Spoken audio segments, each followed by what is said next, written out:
Bismillahirrahmanirrahim. Assalamualaikum warahmatullahi wabarakatuh. Baiklah, saya Yulia Putri, NIM 19329200. Kali ini saya akan menjelaskan materi tentang administrasi sarana dan prasarana. Yang pertama yaitu pengertian administrasi sarana dan prasarana. Kata administrasi berasal dari bahasa Latin yaitu ad dan ministro, yang mempunyai arti yaitu kepada dan melayani.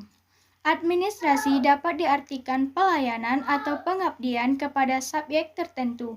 Secara istilah, administrasi yaitu upaya mencapai tujuan secara efektif dan efisien dengan memanfaatkan orang-orang dalam suatu pola kerjasama.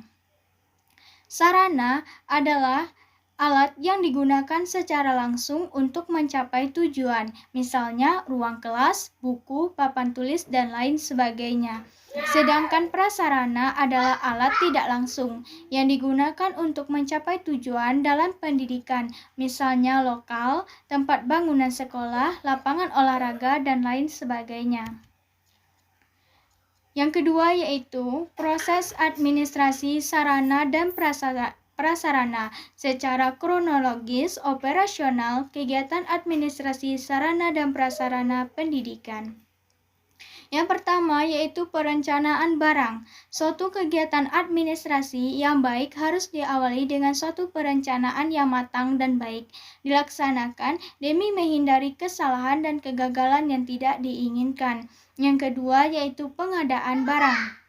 Pengadaan merupakan segala kegiatan untuk menyediakan semua keperluan barang, benda, dan jasa bagi keperluan pelaksanaan tugas. Dengan kata lain, merupakan upaya merealisasikan rencana kebutuhan pengadaan perlengkapan yang telah disusun sebelumnya. Yang ketiga, inventaris sarana dan prasarana pendidikan merupakan kegiatan mencatat dan menyusun daftar sarana dan prasarana yang ada secara teratur menurut ketentuan yang berlaku ke dalam suatu daftar inventaris barang yang berfungsi sebagai data yang diperlukan dalam perencanaan. Yang keempat, ada penyaluran barang. Penyaluran merupakan kegiatan yang menyangkut pemindahan barang dan tanggung jawab dari instansi atau pemegang yang satu kepada instansi atau pemegang lainnya. Yang kelima yaitu pemanfaatan dan pemeliharaan kegiatan secara terus-menerus untuk mengusahakan agar barang atau bahan kantor tetap dalam keadaan yang baik atau siap untuk dipakai. Yang selanjutnya itu ada bagian-bagian pemeliharaan. Yang pertama yaitu pemeliharaan berdasarkan waktu, yaitu pemeliharaan sehari-hari, pemeliharaan sarana dan prasarana yang dilakukan setiap hari, biasanya dilakukan oleh petugas atau karyawan menggunakan barang yang bertanggung jawab atas sarana dan prasarana tersebut. Yang kedua yaitu pemeliharaan berdasarkan jenis barang, yaitu pemeliharaan barang bergerak. Pemeliharaan barang bergerak dapat dilakukan setiap hari maupun secara berkala.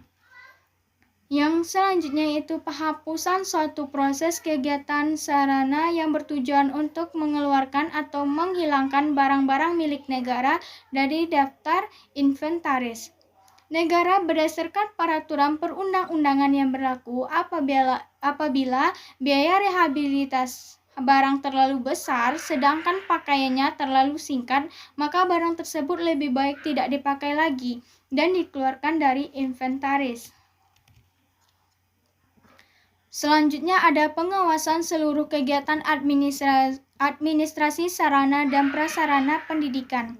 Pengawasan bukan merupakan suatu pengaturan yang kaku dan akan membatasi ruang gerak masing-masing fungsi pengelolaan, tetapi merupakan koordinasi secara akselerasi bagi seluruh fungsi pengelolaan administrasi, sehingga pemborosan waktu, tenaga, dan biaya dapat dihindarkan.